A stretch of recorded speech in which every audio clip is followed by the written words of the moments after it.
everyone, and welcome back to Film Foundations, the collaborative show between Weirding Way Media and Someone's Favorite Productions. I am your co-host, Ryan Verrill from the Disconnected and Someone's Favorite Productions. And I'm your co-host, Chris Stashew from Weirding Way Media and more podcasts than I care to count.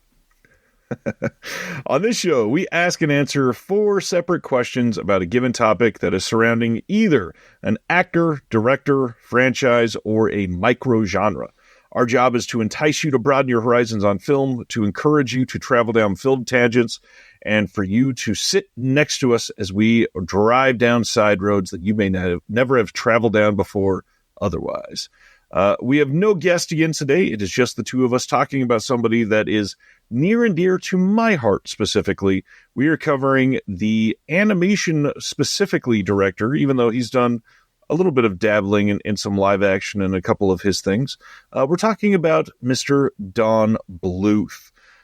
Chris, welcome. And Don Bluth, and any history with Don Bluth before I break him down for everybody? So, like you mentioned, this is an episode that you picked the topic on. I picked the topic on one of the episodes that we did recently, which was the Alien franchise. And I kind of know how you felt sitting here being like, I've seen one thing. You didn't see just one thing on the Alien. It was a couple. But on this, people are going to roast me. And I can say I've seen 2, but I can say I've even seen 3, technically, probably even 4. But the one that sticks out to me, the thing that is genuinely the thing when I think of Don Bluth, and I don't know how anybody else feels about it. Ryan always gets a kick out of it whenever I tell him what it is. The Don Bluth directed Rockadoodle, which is just like, it's, if you haven't seen it, it's fucking wild. It's based off of an Edmund Rostand play. And I won't talk too much about it now because it's going to come up later, but it continues with what I assumed Don Bluth was doing, and doing a little bit of research about him prior to doing this episode. Rockadoodle makes perfect sense as to why he did it. It's kind of within his wheelhouse of the kinds of things he was doing, but that for me is it. I wish I could say Land Before Time. I kind of wish I could say literally anything else. Maybe not a Troll in Central Park for a number of reasons. But in terms of what I have seen and can somewhat remember, Rockadoodle is the first. Troll in Central Park, I do have an episode on it on the Culture Cast, so you can go listen to that. But again, it was like so long ago. The show was different. I don't really remember. Titan AE is something that I've seen a couple times. I don't remember much about it. But then the thing that will stick out for me, and I always forget that he's the one who directed it, and I think we'll talk about it a lot more, but Anastasia is the one that really sticks out for me. So I have a small history with Don Bluth. I'll take this opportunity to mention I've played more video games of his stuff than I have watched his movies. Dragon's Lair and Space Ace are amazing. Are they great video games? No. Did it show what video games could be if you weren't doing the same thing everybody else is doing? Yes. I mean, it's more exciting and interesting because of what it was, not necessarily how well it was executed. So I find Don Bluth to be someone who I would want to and like to watch more of his films. So I am waiting with open ears and an open mind to hear all about Don Bluth, because I myself am like the audience on this episode, which is I am here to learn. I'm excited to be the ambassador here. I spent a long while preparing for this in 2023. I was a guest with my co-host of the Incinerator podcast, Mr. Billy Ray Bruton, on the Directors Club podcast, and we covered all of Don Bluth. And I had the honor and a great fortune of rewatching just about all of these with my kids for the first time. Nice. I think they had seen one of them prior, maybe 2. But we obviously we watched most of them together this time. I think there was 1 or 2 that I watched while I worked, but other than that, it was great to catch up with them with my kids. And now, man, there's so many details that I could easily just sit here and talk about for a long time. But really, the important things for those that have never watched any of his movies are what I'm going to share. So first off, Don was born in Texas, and he was fascinated with Disney as a kid. He was from a Mormon family. I think his father or grandfather was like big in the Mormon church. Even so much so, I think one of them is related to Mitt Romney somehow. But past that, Bluth eventually went to BYU after his family moved to Utah. And then shortly after that, he went to work for Disney for the first time. He got hired in 1955 or 57, I believe it was. Did a little bit of work on a little movie called Sleeping Beauty. He found it a little bit boring, funny enough, and then he left and went on a mission for the church, of course. He was gone for 2.5 years, somewhere in, I think it was like South America that he went on this big, like 2.5 year mission with. But he came back after this mission, went to college, earned a degree from BYU, and then after this, he eventually started working with some other studios, all finally leading to him coming back full-time to Disney around 1970, 1971. From then, he started working on some of their bigger projects like Robin Hood.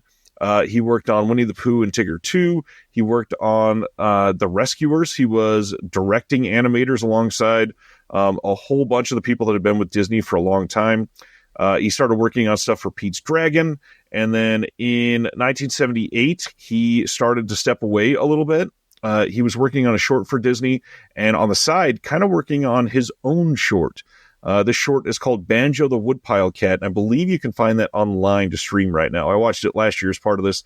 It's not bad, but it's not great. It's very short and not a lot happens, and you can catch some of the emotion that is found in some of Bluth's films in the short, but he clearly didn't have like his set style yet. So after this, as he was, starting to pull away a little bit, he started working on Fox and the Hound with Disney, and then furthermore started getting kind of fed up with the situation that was happening, and went away from Disney. In 1979, I believe it was 79 or 80, he left and took a whole bunch of Disney animators with him, and they made Don Bluth Productions, his own animation studio, which, first off, super ballsy to just steal a bunch of animators from Disney to go make your own studio when you originally called working for Disney a boring job. Love that, especially because he was fascinated with them as a kid and just grew up and took on this life of its own. And then he started working on his own stuff. The first film that they put out is a big one, of course, 1982's The Secret of NIMH. After this, he started spending some time working with Steven Spielberg. They did some co-productions for An American Tail and The Land Before Time. He followed those two up with All Dogs Go to Heaven in 1989. And then the 90s were kind of an interesting time for him. Like, they started pretty rough. Nothing against Rockadoodle here for you. 91, he put out Rockadoodle. 1994, they put out both Thumbelina and A Troll in Central Park. Follow that up with the pretty, uneven film, The Pebble and the Penguin. And then they follow that up with 1997's Anastasia, which I will say now, as we're talking about this tonight, Anastasia is my favorite of his films. This movie is a masterpiece, I think. Then he leads the Millennium with Titan AE, which is like a CGI animated weird sci-fi piece voiced by Matt Damon that doesn't work for me, but a lot of people like it. I don't know. This one is odd. We'll talk about that a little bit tonight, I'm sure. But that is it for films from Don Bluth. He has been fairly inactive on that front since the year 2000. He's done some small things since then. He worked on a Scissor Sisters music video, which the animation in it is pretty dang good. He's done a couple other small things since then, but nothing that has really been huge other than, he did more video game stuff. He did Dragon's Lair 3D in 2002. He did Tapper World Tour. He was an animator on that in 2011. A couple other small things like that. But yeah, that is the Don Bluth story, basically. Now, he's still out there and kicking. He shows up at cons even all the time to sign random shit. I would love to him randomly come out and release another hand-drawn animation film. That would be crazy. 2025. Let's see the return of Don Bluth and some crazy emotional modern storytelling journey that he could take us on again. Because man, he is great at that for sure. Well, and you already mentioned it, and I think it's really interesting because, you talk about the history of Don Bluth as someone who works at Disney and goes, this is boring. I could totally see how that would be the case, because I don't think of Disney as a company that is very open to interpretation of things. Like, you're there to do the Disney thing. And the expectation is the Disney thing is thing enough worth doing, which, I mean, at the time we're talking about, it was. Like, Disney was the big thing. So it's funny to hear him say that, but at the same time, yeah, I know him for his video game stuff more than I ever knew him for the movies. Because, again, Dragon's Lair and Space Ace, and that's really what's consumed most of his time. Dragon's Lair was ported 3 years ago. As recently as 2 years ago, actually, Dragon's Lair was ported again. And I think that speaks to him as an animator, but also him as someone who's able to stay relevant. Yep. I mean, yeah, you said it best. Like, would I love to see a Don Bluth movie in 2024 or 2025 or anytime in the future? Yeah, but I'd like to see a David Lynch movie. I'd like to see I'd like to see a lot of directors who are specific auteurs that have kind of taken a step back. Don Bluth has taken quite a step back, unfortunately. Well, to be fair, he's 86 years old now. I mean, that's fair. But how old is Hayao Miyazaki? What is your history with it, Ryan? Rewatched many of them last year, but the big thing, I had not seen quite a few of these, actually. I had like a handful of heavy hitters when I was younger. So An American Tail and its sequel, which wasn't directed by Don Bluth, those were big for me as a kid. Land Before Time specifically was a huge one when I was a kid. I loved All Dogs Go to Heaven when I was a kid. Rockadoodle, I liked it when I was a kid. I only watched it a few times. Thumbelina, okay. But funny enough, I'd never seen A Troll in Central Park. I had never seen The Pebble and the Penguin. I had never seen Titan A.E., but maybe the biggest blind spot, I had never seen The Secret of NIMH until 2023.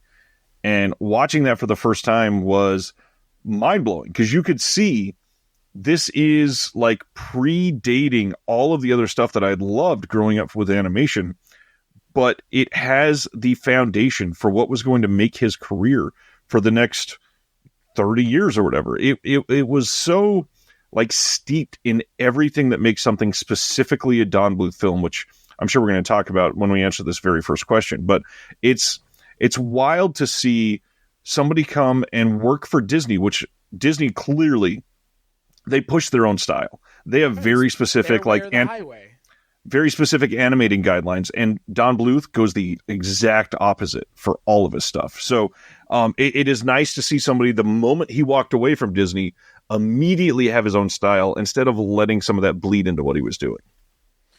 And you said it yourself, like, it's very ballsy, but again, also having faith in yourself and knowing that you can and will nail it when you do. Like, there's nothing wrong with that. Like, I respect that a lot, because like forging your own path is hard. And look, I love Don Bluth's animation style. It is very un-Disney. The humans are very un-Disney in their presentation. Disney was presenting human beings. If they were presenting them at all, they didn't look like this. And Disney, for the longest time, wasn't animating humans. They were animating animals. I mean, there are humans in some of the stuff, Sleeping Beauty, Cinderella, but I mean, when we think about Disney, I think we think about anthropomorphized animals more than we think about human characters. So, yeah, Don Bluth, that's the thing, Don Bluth's style, I resonate more with his style than I do the style of those movies at the time. That makes sense. I completely get that. And I'm no matter what, like, well, let's get into it. Why don't we go start talking about that first question? Because we really got to answer what is a Don Bluth film and what makes it specifically a Don Bluth film. So I'm all about that. So the first question is, Ryan, what do you consider a foundational title for Don Bluth? So as usual, this is difficult when you've seen them all. I completely really tried to hone in on what I think could be for everybody. You know, whether you are somebody with kids, whether you are somebody that grew up in the 80s and 90s, whether you're somebody that turned 20 this year or 15, whatever. The big thing, I want people to understand that Don Bluth stuff, whenever you go into it, every single one of these movies, even something like A Troll in Central Park, is emotional. Every single one of these films has a deeper meaning, has a adult theme, has this this style of trusting the audience, which Disney never does. There are so many things in these Don Bluth films that will take you to the edge of understanding, but you have to cross that line yourself. And that is something that Disney has never done. They take you to the edge and then push you over the cliff 5 times. And just, you're going to get it no matter what. With the Don Bluth films, there is death, there is sadness, there's life, there's reality in all of these. And there's things that are relevant for everybody, whether it's loneliness, whether it's isolation, whether it's broken families, whether it's violence, whether it's danger. Something in here is something that you are likely going to be able to resonate with. And I think for this first one, I landed on 2 films, and I ended up walking away choosing The Land Before Time here. I chose this one primarily because, first off, it's dinosaurs. Everybody loves dinosaurs. Like, that's a fun pick. But it's such a real emotional tell. I mean, there's death, there's a journey for survival, there's something that everybody can attach to with young dinosaurs learning how to be alive and survive and go through difficult situations.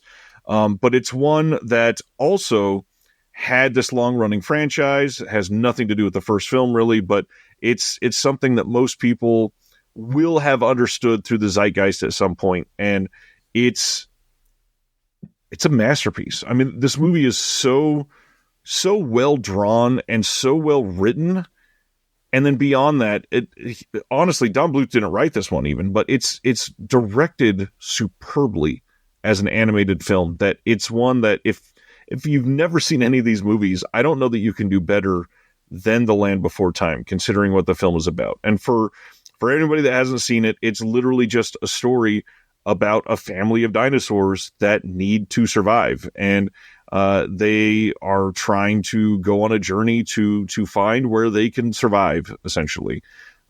It's herds of dinosaurs looking for an oasis where there's water. And of course, there's sharp tooths, aka T-Rexes. There's all kinds of bad things that can happen, and it's just a harrowing tale of a family trying to survive. And there's how many sequels? I think we're up to like 12 or 13. Holy cow! Staying power of the franchise. I mean, good lord, and who doesn't love dinosaurs, like you said, right? Exactly. Interesting. And you've not seen this one that you can remember, right?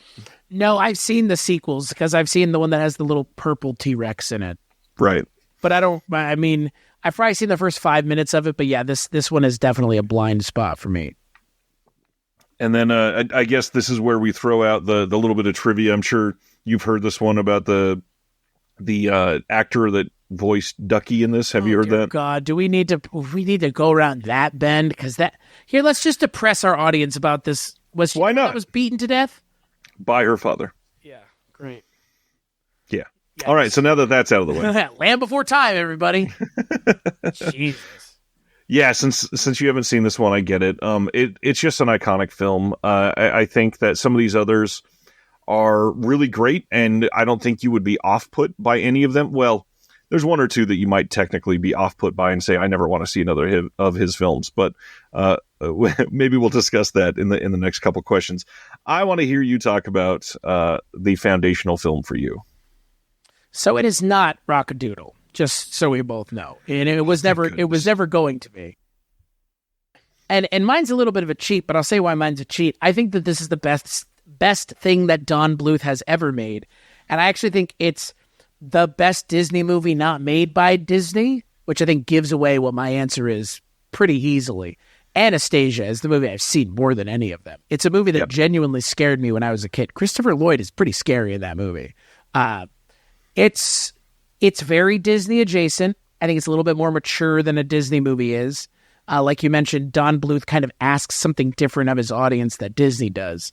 But it's the most Disney-esque, but done by someone who bristles at being part of the Disney system, which he clearly did. He didn't want to be part of the Disney system. I can't exactly blame him. Yeah. But Anastasia is, for me, I mean, like, that's the pinnacle of Don Bluth. Like, that's his best movie.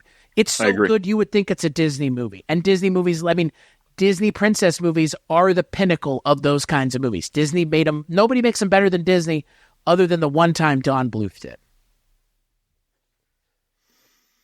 Yeah. And the cast kicks ass. I mean, yeah, the cast is great. You got John Cusack in there, which not a whole lot of animated movies with John Cusack. I mean, Kelsey Grammer. I mentioned Chris Lloyd, Hank Azaria. Who does the voice of Anastasia? Meg Ryan. Yep. All great actors in their own things, and all great actors in this. And I have not seen. I was going to ask you if you had seen Bartok the Magnificent, a direct to DVD version starring Hank Azaria as Bartok the Magnificent. You seen that one? I did when I was a child. I remember very little about it other than, oh man, did they only lean into the comedy for that. Well, that's what I was assuming. Bartok is the Weisenheimer of Anastasia, best I can remember. So I will mention something that I always forget, and you're going to laugh here, given that I know how much you have an affinity for Jurassic Park. You know what movie I always think is a Don Bluth movie that's not? Roll back the clock to the dawn of time and sing this song with me, baby. What a wild-ass movie that movie is. I don't know if that'll ever come up in any conversation we're having, but that's also not a Don Bluth movie, but sort of should have been. It's Spielberg, I think, right? Or it's his production company? Amblin, yeah. Okay. Well, it was because Steven Spielberg made Jurassic Park. They were like, you're the dino guy now. No, right. Well, the hard part, even more so where it blends, is Spielberg produced Land Before Time and American Tail with Don Bluth, and then they separated, and Spielberg went, no, I'm not done with dinosaurs. Right. I'm going to go do another dinosaur thing, but We're Back is a movie that is not as well received as Land Before Time. Not at all. Not at all. And look, I love We're Back. I mean, it's fun, yeah. It's a weird movie, but it's maybe too weird for Don Bluth, I think, is maybe. Don Bluth stuff is weird, but it's very much grounded in, somewhat a reality. That's sci-fi and dinosaurs eating stuff that makes their brain grow. It's all over the place. We're Back feels like Oliver's Company, but with dinosaurs. It's a fucking nutsoid-ass movie. A guy with screws for eyes who gets eaten by all of his crows at the end of the movie is not something that children that were my age should be seeing. That was a lot. I'm just saying. And to be fair, the answer I didn't answer, but it may be the answer to the next thing, similarly, a movie that's surprising is for children. So almost Don Bluth is I'm surprised you made these movies for kids, because I don't think they're for kids. I think Disney's are for kids, but I think Don Bluth, his expectations are not children are watching his movies. And if they are, they're not appreciating them to their fullest. Right. So before we go to the next question, I did want to talk about Anastasia myself for a moment, and I really want to say why this is not my choice. So the big thing, I mentioned Don Bluth films are emotional, they are deep, and all that stuff. We really got to talk about the animation itself for a minute. So the entire time that Don Bluth has been animating, there are certain key points that set his animated films apart from anyone else. One is the fact that he shoots not 3D animation, but he shoots in a way where he takes the camera and swirls around the subject that he is animating. And so it looks like somebody's taking literally a drone shot of something. And the best examples of this specifically are in Anastasia. There are so many times where you see just these magnificent shots of beautiful animation that it's like he's standing in front of this animated screen, takes the camera and says, oh, this is pretty, but wait till you see this side, and swings it around the other side. And it is mind-blowing when you're watching this to have it go from this really cliche 2D scene to this surreal movement of just something that you can appreciate so much. And the only thing that I can compare to it, which, spoilers for my answer to the fourth question, is some of the animation style here really only jives with Miyazaki. There's not stuff like that in other Disney films here. And it's just a clear indication of he is thinking so much further about these films than we get on most Disney films, which are the most popular animated films, of course. Couple other things that I won't talk about as long, but one of the things that he does really well with animations is with the colors, but not just the specific colors. the only way that I can say it is like in a way that we describe 4K discs in 2024, and that's the spectral highlights that he specifically calls out. Because if he's got, in Secret of NIMH, when they are going to visit this great owl, and it's this really dark scene, and there's like a jewel in one corner of the scene, it shines so bright that it commands your attention on the screen. And not just because it's overtaking everything, but because it sparkles and twinkles and calls you in to look at it. It's so odd because Disney stuff is pretty. We all grew up on that and stuff. They never focused on the colors like this. It's never called out in a way that makes you go, damn, how did he bring out those specific colors like this? And he does it in literally almost every single one of his movies. It's incredible the way he's done that. In Pebble and the Penguin even, which is, like, in my opinion, probably his worst film. It's done a handful of times. And it's... You're saying that with a movie called A Troll in Central Park and that filmography as well? That's shocking. I will stand by it. Pebble and the Penguin is disjointed beyond belief. I will agree with you there. But Troll in Central Park, some choices were made there that feel like hard choices to defend.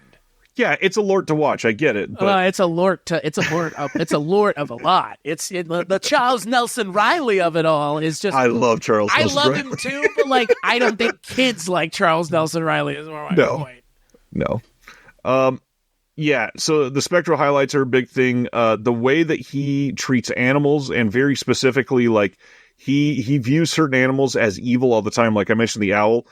Every time there's an owl in one of his movies, watch out, because that thing is coming after you. Speaking of Rockadoodle.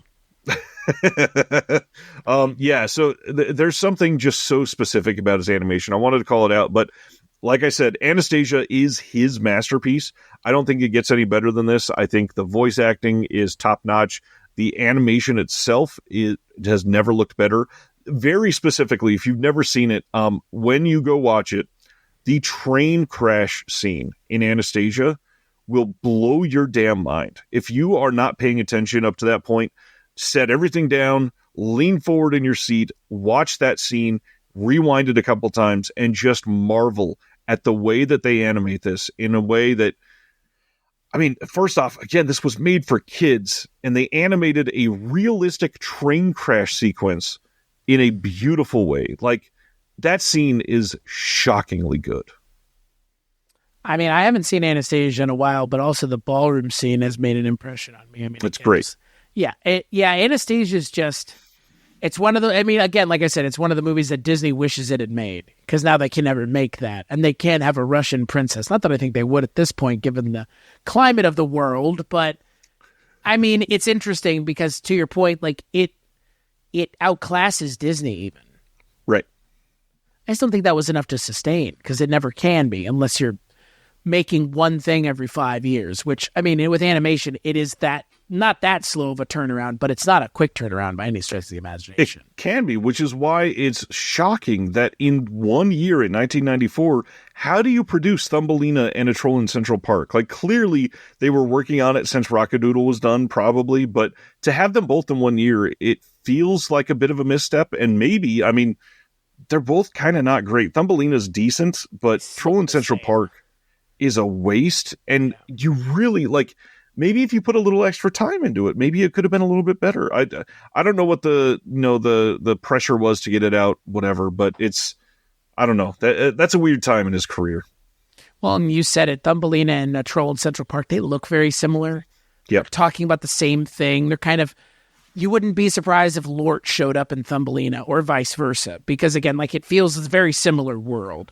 Yep. And I would tack on there, and it's not a Don Bluth thing, but right there with like a Fern Gully. Same thing. For sure. Like it's protect the environment, do good to the environment. We should care about the environment. Like, yes, agreed. Guy who's born on Earth Day agrees. Yes. That was a big deal in that part of the 90s, though. So it seemed to be the message in everything. Yeah. I mean, that was when we were all fighting the holes in the ozone layer and getting rid of aerosol sprays and everything. So fluorocarbons, CFCs as they're called. Yeah. Yeah, I mean, that's, like you said, like that was all the rage in the 90s, so Don Bluth was really like leaning into it. But yeah. Isn't the Pebble and the Penguin have an environmental message too? It's like a slant, yeah, about the Yeah. Okay. I don't remember, but I vaguely remember there being something. It's not like the main plot of it, but there's a couple small parts. Interesting. So, on to the next question. On to the next question, and this one we're going to ask you first, my friend. And obviously, we need to go to our classic. Could you recommend a lesser-known gem within the oeuvre of Mr. Don Bluth? And remember, this is something that might not be suitable for a first-time watch, something that could turn somebody away. So now let's hear you talk about Rock-a-Doodle-Izer. Listen here. You don't get to bury the lead like that. You asked me the question and you answered it. How dare you? Go ahead. No, my answer 100% is Rock-a-Doodle. And you're right. Like, I've alluded to the fact that it was going to be, it is my favorite Don Bluth thing. I've seen it a million times. Do I think it's better than Anastasia? No. But first, this movie is fucking wild, by the way. What, Rock-a-Doodle? Yeah, it is. It's fucking nuts. You got Chris Plummer playing a giant owl. You have a child to turn. So, on top of everything else, I'm actually surprised you're not bigger of a fan of Rock-a-Doodle. I know why you're not, but there is a Roger Rabbit of it all to the movie. Yeah, a little bit. A little. I mean, it's not enough, I think, is the problem. But a small child's house is flooded by by God, let's just put it that way. But the owl is to blame, and then the owl, through magic, turns him into a kitten, who then goes on an adventure with, this sounds so much crazier. This is Mad Libs, like, at this point, like, and then they did what? And then they did what? So all of this is predicated on the idea that there is a singing rooster that also, God, this is like the most, our show has already gotten to the point where one of us is having to explain this movie with a straight face. Glenn Campbell plays a singing rooster who also is an Elvis impersonator. And so this little child, I believe his name is Edmund, he has to go to the big city to convince Chanticleer, the character played by Glenn Campbell, what a great name for a kids movie character, to sing again to bring up the sun. Right? Is that it? Is that the plot as I remember it? That's the entire plot. However, you are missing the giant part of it, is that this is the film that starts live action. Right. Well, that's the thing. I mean, like I kind of mentioned, like there's the Roger Rabbit of it all. Like the beginning, 10 minutes of the movie are live action?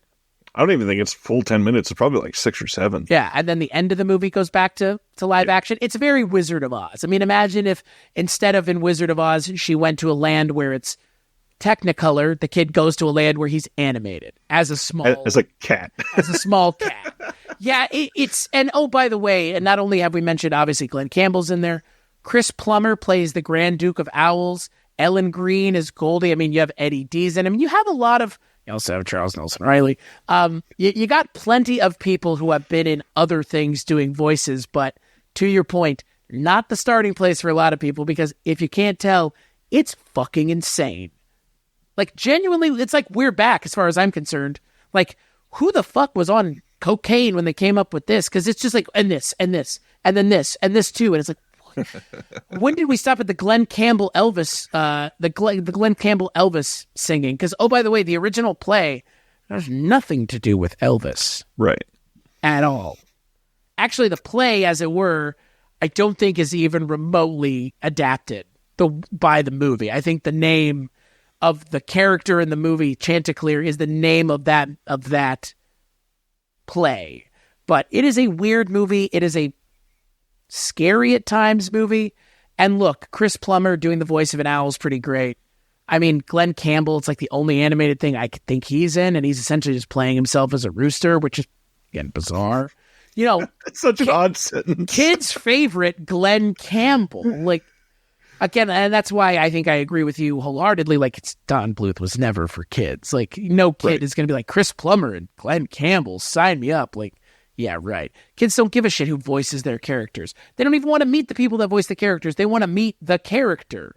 That's how this works. Jim Cummings, who's in Chanticleer, who does some singing, on Cameo right now, you can pay like $300, and he'll just have a Winnie the Pooh stuffed animal sitting there on screen, and he's off camera doing the voice. Like, easiest $300 this man's ever made. But that's my point. Like, I don't think Glenn Campbell ever did anything else that was animated. And if he did, it's not as high profile as this. Similarly, Chris Plummer. And that's, I mean, the cast is weird. The subject material is weird. It's like an Elvis thing too, which is weird.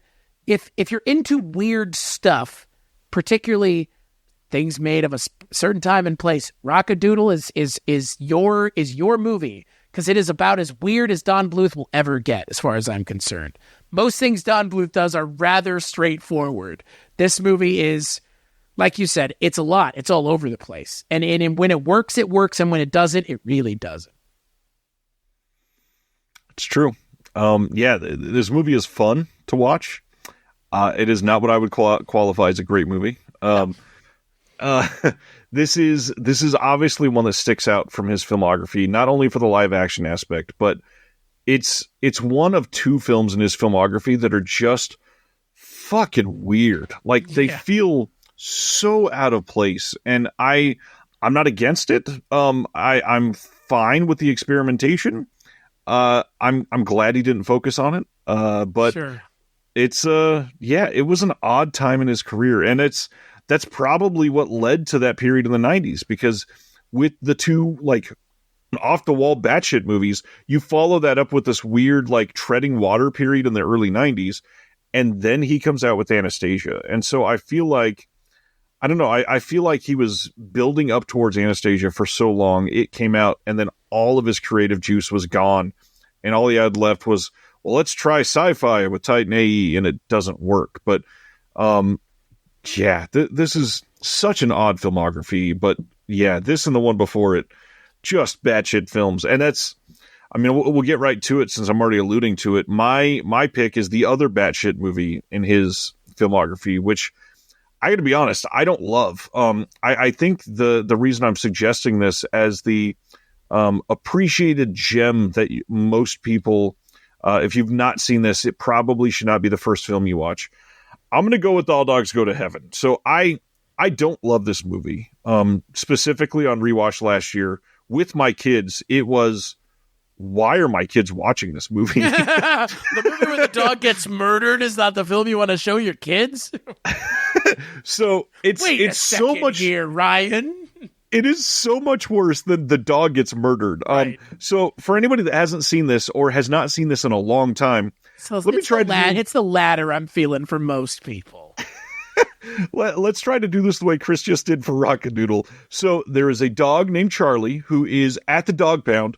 He escapes because he was going to be put down, and he escapes with his friend Itchy, and they go back to their casino riverboat in New Orleans, which Charlie recently was running this himself with his business partner, Carface. This already is weird. So they are trying to save money and not have Charlie cut in on the profits. Carface is saying that he is going to have Charlie taken care of. So he gets him sent to the pound. And then on top of that, he persuades Charlie to leave town with his money and just be done with it so that he can keep making money off of the casino. So weird. Charlie says, you know what? Fine, I'll leave. But that night, he is drunk. And during Mardi Gras, he is pushed down a hill and killed by a car because Carface had his assistant killer kill him. When this happens, Charlie literally goes to heaven and interacts with an angel where Charlie steals a gold pocket watch that represents his life winding back. And then he gets sent back to Earth and gets told, if you die again, you will not come back to heaven, and you will have to go literally to hell.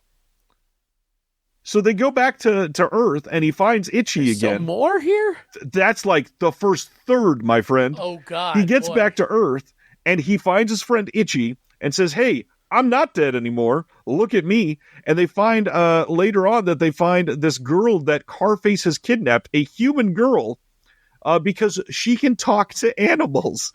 And they are using that because it's helpful when betting on horse races. Oh, of course, as one does.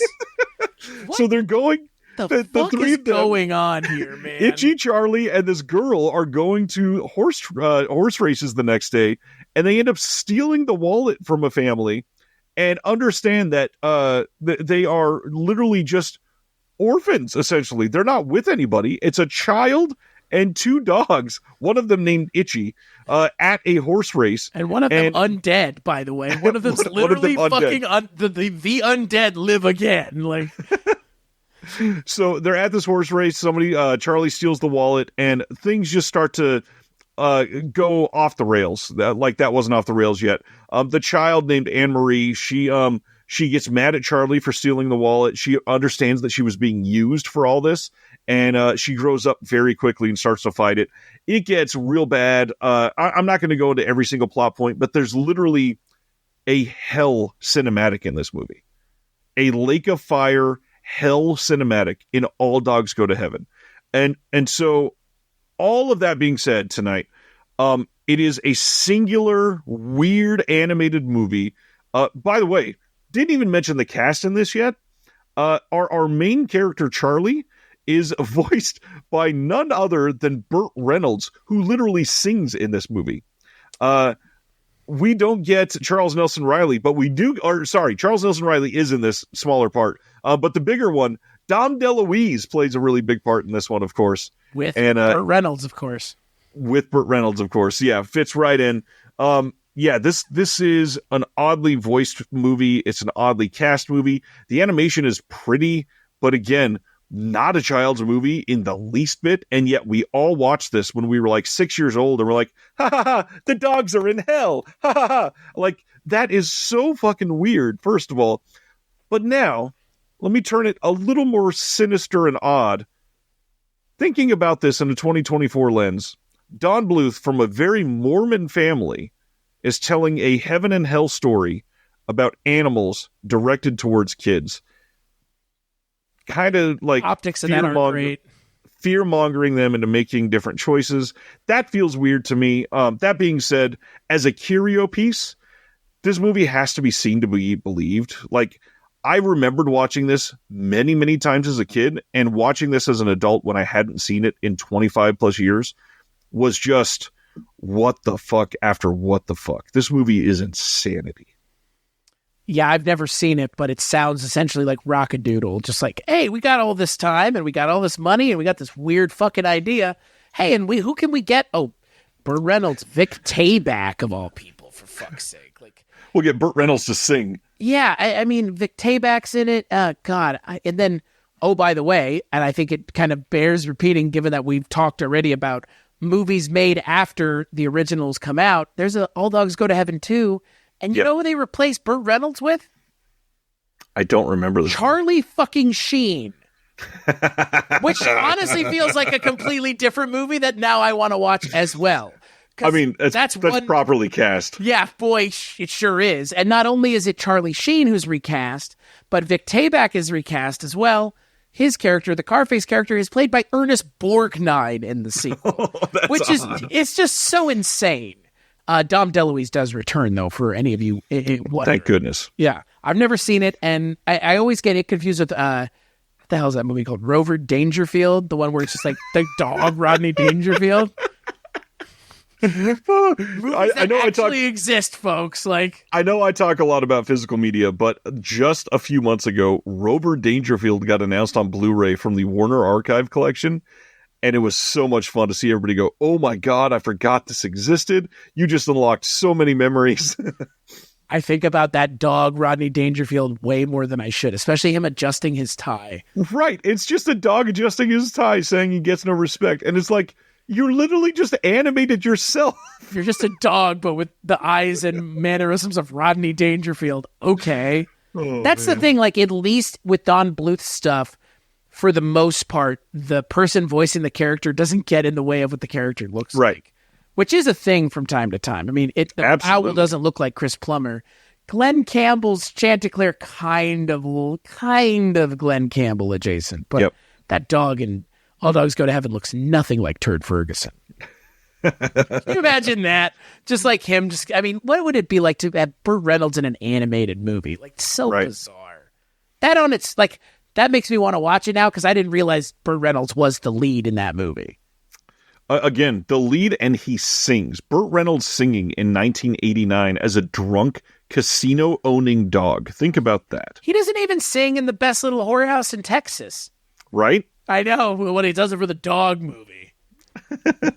God, the dog. Yeah. I also love how Charles Nelson Riley is part of Don Bluth's like players, like people that he works with. Because that was the other thing. I, for the longest time, thought he was only in Troll in Central Park. That is not the case. Nope. He was there for like 5 or 6 in a row, I think. Yeah. But I mean, it's a Troll in Central Park that, and I guess also Dom DeLuise, right? Because isn't he did the a voice? handful, yeah. Isn't he the voice of the troll in a Troll in Central Park? I think He's so. the voice of Stanley, the horribly designed troll in that movie. It's pretty bad. That hair is just. Yeah, you know what? I do want to mention this. Like we never really drag stuff on the show, and we shouldn't. But I want to mention here, a Troll in Central Park deserves to be mentioned and how fucking weird it is. If the title alone isn't enough, it is literally a troll that literally lives in Central Park, voiced by Dom DeLuise. Under a bridge, of course. And he's got like just his character design is awful. That's the only word I could use. It's just like off-putting. This is our hero, and he looks like just awful. It's not great. I mean, I've seen it more recently than I've seen any other stuff, but still very forgettable. Other than, again, Dom DeLuise is this hideous to look at Stanley the Troll. So I don't want to drag my wife here, but leading up to the Don Bluth watch along last year, she was excited because I had never seen a Troll in Central Park, and she was like, "This was my Don Bluth movie as a kid. I loved this." I put this on, and after 10 minutes, I did the like full mouth open, teeth baring, looking at her, going, "This was your favorite?" Yeah, that movie.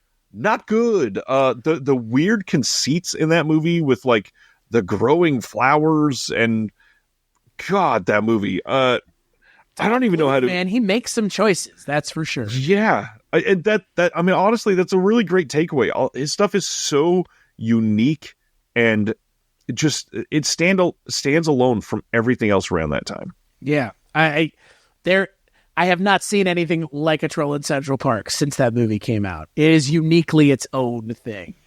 And we live in a time now where like hand-drawn animation is not really a thing. It's all CGI. I mean, I don't know how many Space Chimps movies there are, but there's more than one. I know that. Or Chimps in Space or whatever that movie's called. But I can't tell you how many animated movies just come out that have like random, somewhat big actors in it. It's like a movie about a snowman, and the snowman's voiced by like John Heder or some weird ass shit like that. Like the Pinocchio movie that has Pauly Shore doing the voice of Pinocchio.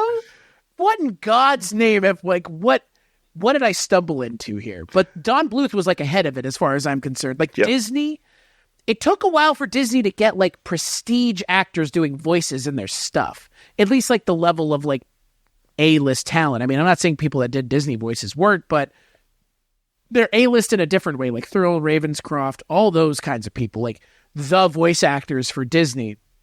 They were relatively, like Paul Frees, relatively unknown. The moment you got Kristen Bell in Frozen or something like that, or, I mean, we're really start to Tim Allen and Tom Hanks in Toy Story. It's like, holy shit, we can make money with just our voices and like forever in perpetuum make money.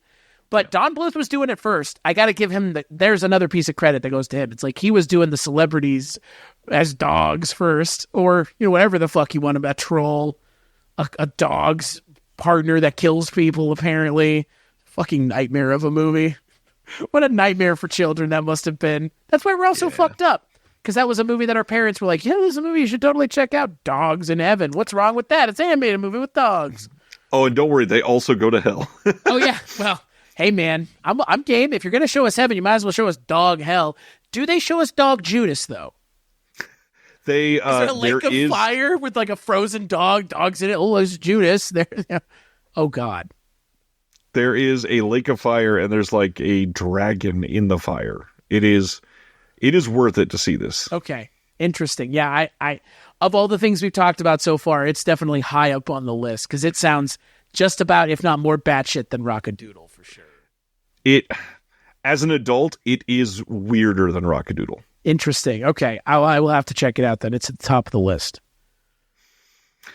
I'm excited to hear what you think. Yeah, I'm excited to watch it because it sounds... what's funny is I just want to share it with Richard because I know how much of a Burt Reynolds fan he is. Like, hey, did you know he was in All Dogs Go to Heaven? So we've kind of been dancing around it, but I'll ask you first, Ryan, what is, in your opinion, the biggest influence on pop culture that Don Bluth has had?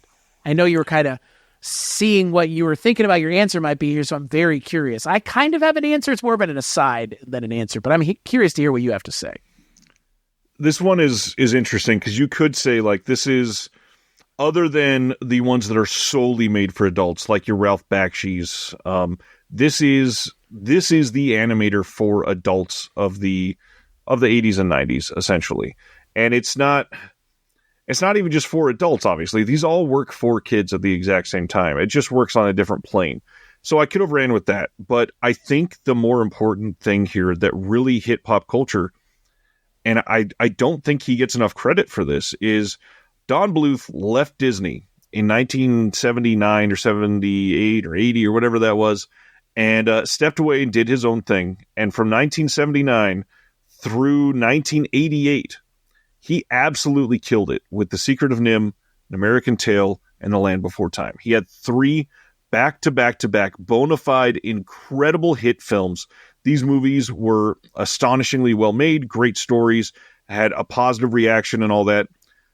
This time, for Disney, was not so great. I think the biggest impact on pop culture is, I think Don Bluth led to Disney going into their golden period, which started in 1989 with The Little Mermaid. And then, of course, after The Little Mermaid, which was incredible, we follow that up with the big ones: Beauty and the Beast, Aladdin, The Lion King, Pocahontas. They started going in with Toy Story, of course, Hunchback of Notre Dame, Hercules, Mulan, Tarzan. This whole era of the 90s and the late 80s for Disney will be looked on as probably the greatest decade of animated films from one production company ever. And they deserve it. Of hand-drawn animation, for sure. They deserve it. It's looked back on as a very specific era of Disney animation. But without Don Bluth walking away and kicking them in the ass by doing great on his own, I don't know that we get the quality that we get from them in the late 80s and 90s. These movies are foundational films on their own. I mean, any of those you can take away and say, in its moment, it was the biggest movie in the world. More people had seen it than anything else for months to come after it comes out. There are literally millions of kids that will look back on that and be able to recite it 20 years later, every single thing, word for word, no matter which of those movies you're talking about. And it is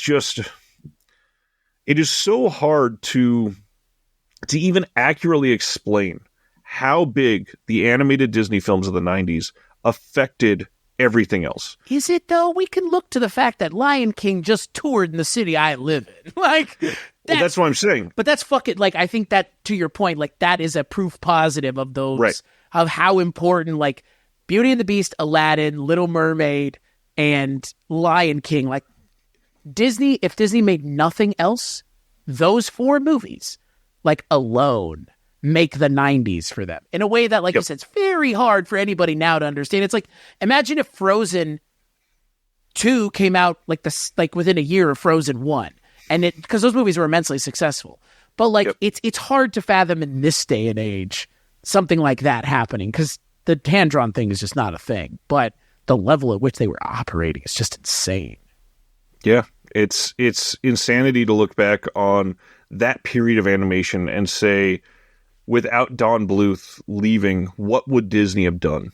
And it's obviously it's weird to say somebody leaving that company made that company do something better, because he wasn't holding them back necessarily. But it's like we talk about in every other sector, competition breeds a better output for the consumer. And all I can say is, man, fans of Disney in the 90s were eaten well. Yeah. My answer is similar to yours. If not more or less the same. I would say you pretty much touted the old, neither one of us are Bible thumpers, but iron sharpens iron, right? That's the idea here, at least. For me, I think, again, I agree with everything you said. My answer is building on your answer a little bit more, which is Don Bluth gave Disney somebody to chase. Yeah. And they did. And they chased after him, and he ended up stopping, and they They continued and accelerated and flew right into the air and kept going. I mean, Don Bluth didn't. Don Bluth kind of stopped, and there are probably numerous reasons as to why. Again, we've talked about the fact that he's older now. I mean, even 20 years ago, he would have been an older guy then. Yep. But at the same time, like, it's just one guy in his production company. Disney has the resources of Disney. I mean, right. Yo, imagine if we could have a conversation with ourselves in the 90s about what Disney is now. Like, to call, Disney is just a thing now. Disney is Marvel and Fox and and we could name all the things, right? But Don Bluth gave that Disney, that was the animation company and the theme park folks, he gave them something to chase, which was somebody who actually made movies as good as their movies, if not, in Anastasia's case, I think better. I think he did the princess thing better, one little tick better, which is actually giving us a villain that matters in those movies. And yeah, I mean, Don Bluth made Disney better by giving them a set of films, a set of ideas, and a work ethic that Disney had to match and exceed to create, again, modern film masterpieces. I mean, Beauty and the Beast is, I don't know if anybody's seen it recently, but it's kind of a perfect movie. And Little Mermaid is too. And look, I don't actually like Lion King. You know why? Because I've seen it a million fucking times. That's why. Because for some of us, it was as ubiquitous as breathing in the 90s to hear Lion King or play the Lion King video game or go see Lion King on stage or and it was like Don Bluth similarly. Fievel Goes West is the sequel. There are sequels to a lot of Don Bluth's movies. We've alluded to it already. All Dogs Go to Heaven 2. There's a sequel to Secrets of NIMH, isn't there? Like a direct, I think so. Direct to video. I mean, a lot of these are direct to video that have very little Don Bluth involvement. All Dogs Go to Heaven 2, I believe, is in that camp. But yeah, when you're upstaging the company, you're doing something right. So I'm with you. That I think is not only the correct answer. I think it's an answer that's like nobody's going to get Disney's goat like that anymore. Right. DC tried with the Marvel stuff, copying that. We saw how well that worked. At one point, Disney was the underdog punching from beneath, which is hard to think about now. I'm confused by that sentence. DC tried with the Marvel stuff? Yeah, DC tried to do what Marvel did with the connected universe and stuff. And that's like the most recent idea of like chasing the success of another franchise that I can think of. The same way that Disney was doing that with Don Bluth in the 90s because they had to, because he was making stuff that Disney was not even thinking about, like serious emotional films. Like, I'm not saying Disney wasn't, but you mentioned it, like the 80s with animation for Disney was kind of a wasteland. Right, but funny enough, like one thing that we could say here is Don Bluth probably inspired a lot of Pixar that we've already talked about on one of these episodes. And then Disney said, oh shit, and we're buying Pixar. And now Disney Pixar is a thing, and that's the only way Disney was going to get that in their camp. They had to pivot. And that's the thing, like you mentioned, the 90s were the second golden age of Disney animated. I'm sure somebody who knows more about the 50s and 60s of Disney would say, oh, well, what about the 50s and 60s? So I'll put that caveat in there. But at the same time, then Disney stops doing animated movies. They do see the 3D animated Toy Story. Because again, that's what people, when people saw Toy Story and realized that could be a thing, that's all anybody wanted. And I don't blame them. But yeah, like Don Bluth's style was never translated to 3D outside of like Dragon's Lair. And some stuff in Titan AE. Titan AE is all 3D CGI, and it's we should probably talk about that for just a second, because you've not seen this one, you said? I saw it a really long time ago, so like I remember bits and pieces. I don't remember it being heavy CGI. It is. It's fairly... It's not good. It's not a good movie. Like, I understand the fact that he was kind of like pushing boundaries the entirety of his career, and so seeing that this was on the horizon and he wanted to lean into it, it was a great shot. Unfortunately, it failed tremendously for him, so he didn't have anything in the tank after that. But it has some decent ideas. It's not a Don Bluth movie. It doesn't feel like it. There's a couple things that you can see, like, oh yeah, I could see how that could be related to what he used to do, but it's not the same. The voice acting is weird. Like Matt Damon is not a good voice actor for an animated movie. Like Team America World Police, he did pretty good. yeah, because he played himself just to a hyper degree, but he's got no charisma in Titan AE. It is the most like milk toast person you could think to do something like this, and it's, I don't know. I mean, that alone probably could have caused a lot of the problems with this. If they chose a different voice actor, this might have been a very different movie. I was about to say, man, the right voice actor in the lead can make or break your animated movie. And just like you were alluding to earlier, this is one where they chose him because he was the big it boy at the minute with Good Will Hunting and a few other things that he did. Yeah, so it makes sense. I mean, it makes sense why it was made the way that it was, but yeah, that Don Bluth magic seemingly ran out. I want to watch Titan AE now, just to watch it, but at the same time, like as someone who, I mean, again, we're recording video right now. We've done a lot of stuff in video. I'm more comfortable doing stuff on video now, but as someone who spent a lot of time doing audio stuff, when I watch stuff with bad like audio, now I'm talking like the quality of the audio, I'm talking about the voice acting is bad. Shit, that drags me out of the movie immediately. Like you're phoning it in. We recently watched on the Chasing Chevy Chase podcast, Oh Heavenly Dog. It's not an animated movie, but Chevy Chase is doing the monologue for the dog. And I don't know if Chevy Chase was ever on set after the fact when his character died, but it seemed like he was phoning it in, possibly literally. It's like, oh, I am a dog now. It's like, man, like you can't phone it in. Like real voice actors don't phone it in. Like Jim Cummings does not phone it in. Right. John DiMaggio, the guy who does the voice of Bender, doesn't. I mean, think about all the actors on The Simpsons. They've never really phoned it in, which is why they're continuing to be employed. But like we've talked about with other things, just because you're an actor doesn't mean you can sing. Just because you're an actor doesn't mean you can dance. Just because you're an actor doesn't mean you can do any voice other than your own. Those are things that you can learn to broaden your abilities, but like you mentioned, Matt Damon, I don't think he's going to do that. I mean, Matt Damon has the things to be in front of the camera, the good looks, the charm.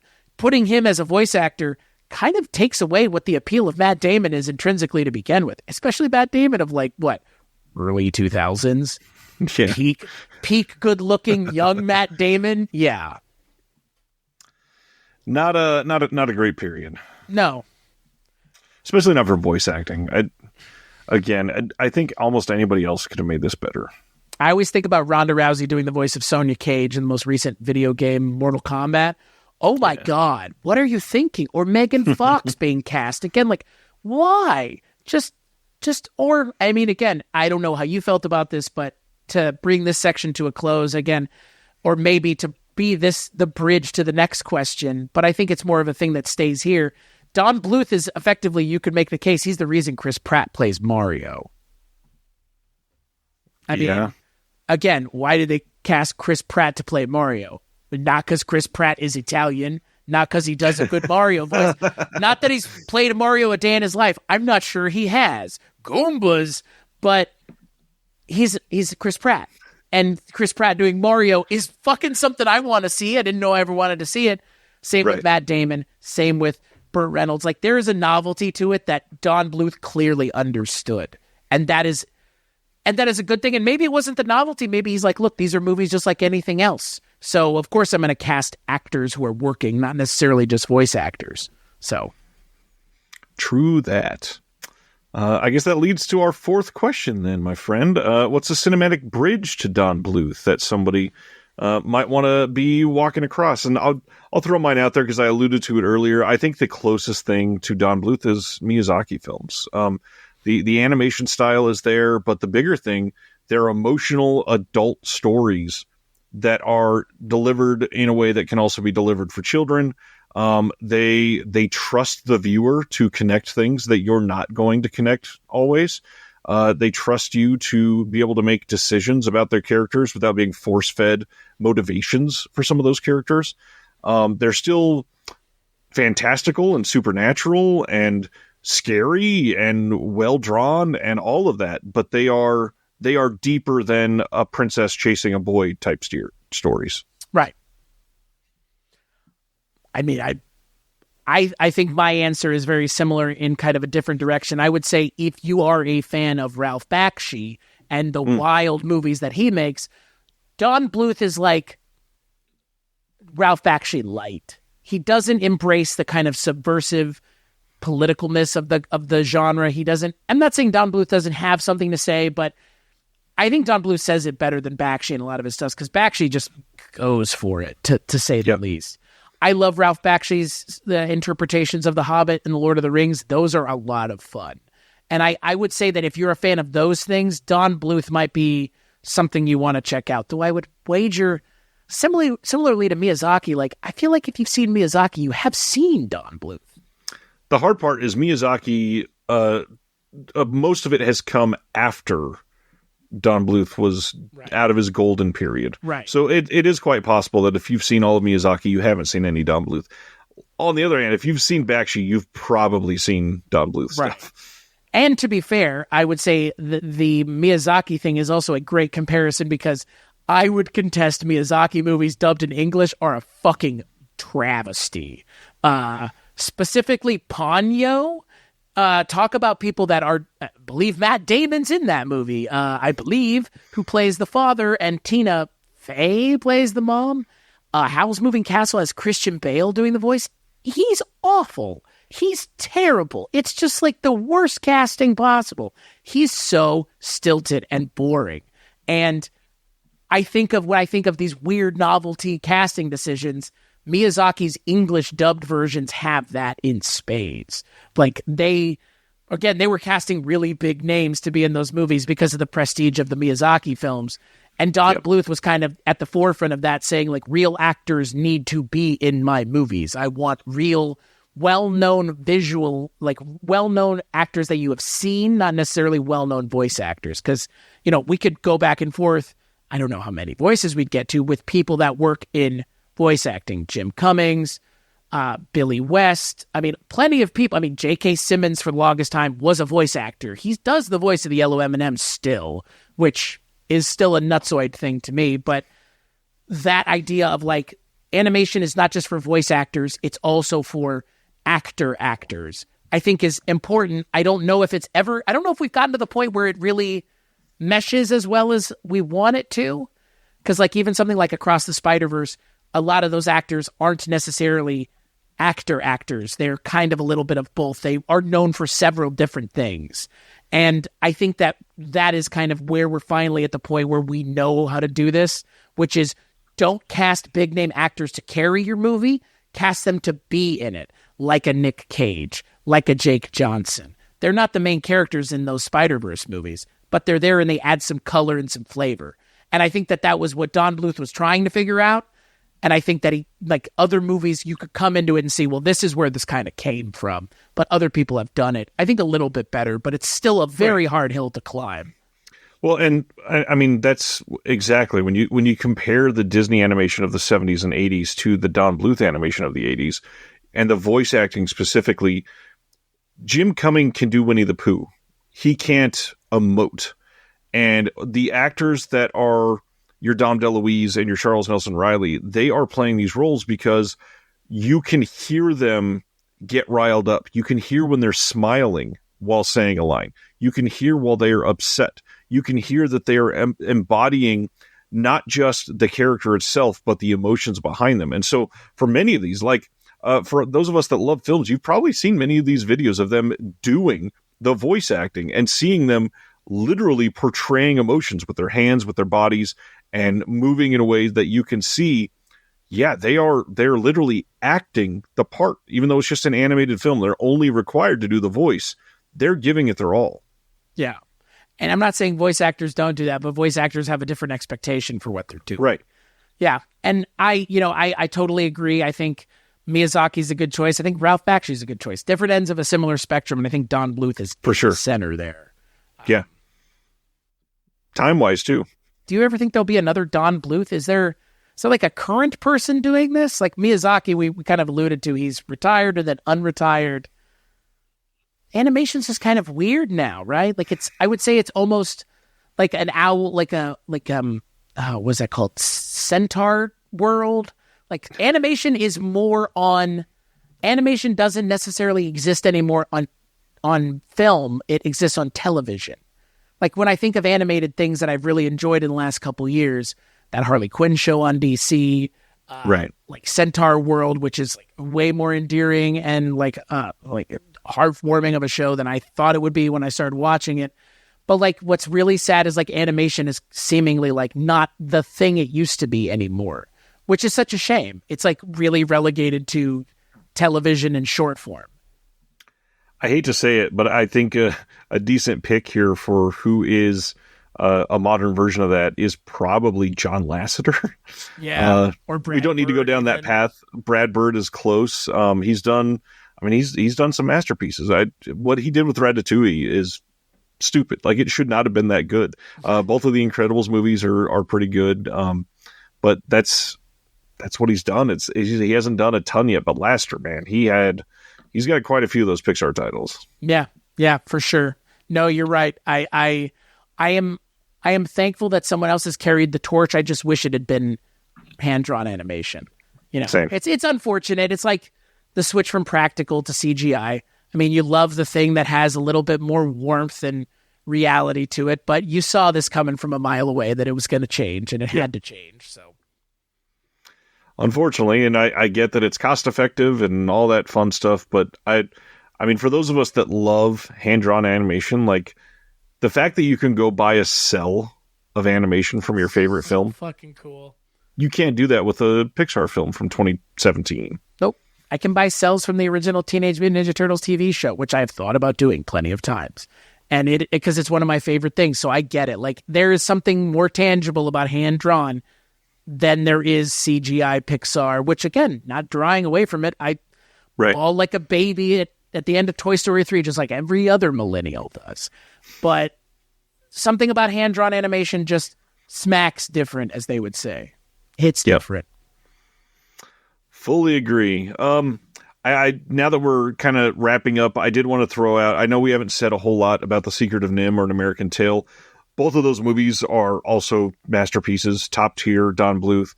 Secret of NIMH specifically is mind-blowing that's his first feature as a director. It is so high quality. The story is great. The animation is perfect. It's emotional. It's a important story. I mean, the fact that NIMH actually stands for something, and you learn that throughout the story and all that. It's an adaptation, of course, but it's told in a way that is very meaningful and works super well as a film. An American Tail, I think, kind of gets overshadowed because the sequel is so iconic. Fievel Goes West it was a big deal, and this first movie is really great. Super well drawn, maybe even better animation than Secret of NIMH. Tells a really important story, tells a really great story about somebody being outcast and othered and isolated from their family and finding that journey back home. It is a fantastic watch in 2024, holds up very well, I think. But I don't know. I think a lot of his stuff was ahead of its time. And then after a while, some of the other stuff was behind the times. And Don Bluth just didn't hit things at that right time very often. I think maybe the only one that really hit at the right time was The Land Before Time. I just said the word time like 30 times now. It's not a word. But yeah, everything else was like he was too innovative and then took that weird break to do a couple experimental films and then just slept in the early 90s. And it gets super odd. But either way, he is an American pioneer of animation. I absolutely love his output. I think every single one of his films are worth watching. Yes, even A Stroll in Central Park. And I think that I love Don Bluth. He's an incredible director. My last bit on all of this is like you've mentioned, like the amount of influence that he has had on things. We go from Spielberg and Don Bluth making American Tail. Spielberg leaves, forms Amblimation, makes 3 movies. And then do you know where all the people from Amblimation go? They all go to DreamWorks. They're all hired by DreamWorks when Amblimation is dissolved. So, like, that for me is like, and then DreamWorks is the company that Disney is chasing with their movies in the 2000s. Because I would concede that and we haven't done that episode yet, and that would be a fun one to do, some DreamWorks animation, because boy, talk about big dick swinging in the 2000s. I mean, there's one movie in particular that is, yes, it's a meme now, but you cannot overstate how important Shrek was when it came out. Like, I mean, and it still holds up to this day. The first Shrek movie is a 5 out of 5 film. It is a perfect movie for sure. And again, there's only one other DreamWorks movie that I would put up in that tier, I think. Interesting. Yeah, I mean, I think that might be a next logical step if we want to continue kind of how animation is changed and where it goes, and if we want to have more discussions about it, because in a lot of ways, Don Bluth leads directly into DreamWorks, and DreamWorks takes the mantle of what Don Bluth was doing and runs with it with computer-generated stuff, which is we need to give Disney somebody to chase.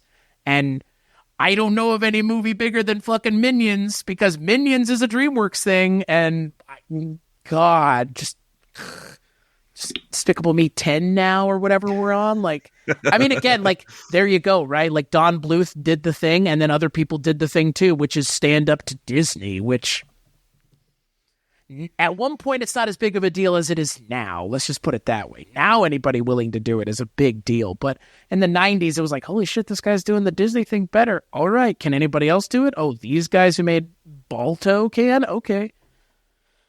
Amblimation made 3 movies. Think about that on top of everything else. They made Balto, Fievel Goes West, and We're Back, the movie we've talked about a couple times now. Well, before we end this, I will say we've done Pixar, we've done Don Bluth. You mentioned Despicable Me as a DreamWorks title. It's not. It's actually an Illumination title. So is that not Dream? Well, it's Universal. Right. Oh, right. So then it actually goes Disney, Pixar, DreamWorks, Disney again for a little bit, and now Illumination. Wow. So I think now we have to do an Illumination episode, a DreamWorks episode, a Bakshi episode, and then we probably should do a different episode for each of the eras of Disney animation. Yeah. I was going to say, like, I don't think there's any way to cover Disney in one episode. And given, like we've already kind of alluded to, they really have specific styles compartmentalized within the decades. Like, yeah, that's like 5 or 6 episodes worth. But man, at least I'd be game for that. Yeah, now these are all going on the list, and will happen eventually. I know. Someday we'll be like, remember when we did that episode on Don Bluth, like in the first month of this show? Remember the Pixar episode that led to all of this? I kind of barely remember the Pixar episode we just recorded. So this, I think for me, like where I'm left here with Don Bluth is I'm so excited to go and watch some of the things that I clearly missed, because I don't know how I missed All Dogs Go to Heaven. Like I've never seen it, which is kind of surprising to me. Because like I grew up with dogs, like it wouldn't seem outwardly like not a kids movie, given all the advertisement and posters make it look like a kids movie. So, I mean, you were born after it came out, obviously, but true. it was very popular from '89 to '94-ish. Yeah, I believe it. Yeah. All right. Now that we've covered Don Bluth, Chris, what do you got going on? Tell the people what you do. What do? I sit here and run my mouth for a living. So you can find all the things that I do at weirdingwaymedia.com, where the projection booth is found, 80s TV Ladies is found, Twisted and Uncorked is found, and guess what? I'm on none of them. So if you don't like me, go listen to them. If you do like me, the Culture Cast, Rankin on Bass, Rankin on Bond, which is a Patreon exclusive. Those are all things you can also listen to too, and you should be liking, rating, reviewing any of those shows that you watch, wherever you get them, which is probably iTunes. So that's where you can go to find me, and that's what you should do if you do find me. I mean, if you want to try to kill me and find me in real life, go ahead, but just try to find me online. That's the preferred path of finding me. Let's just put it that way. If you want to find him, I'll get you the address. Right, yeah, he'll tell you. He'll just be like, what are you doing? You're going to go kill him? Okay, fine. What about you, Ryan? Where can people find the things that you work on? Everywhere under the Disconnected and Someone's Favorite Productions. Just like Chris, there's a podcast network out there called the Someone's Favorite Productions Podcast Network. There's a lot of great shows on it. I hope you go subscribe to all of them, especially if you're a fan of physical media. A lot of the shows fall into that type of focus. Beyond that, you can find Someone's Favorite Productions extras on some recently announced films for physical media. Hope you check those out. And man, great interview coming up on the YouTube channel for Disconnected next Monday. Go check it out. And I think that's all we got for this episode and for the next one. We hope you check out our next episode and that you continue to push the boundaries of your interest in some of this weird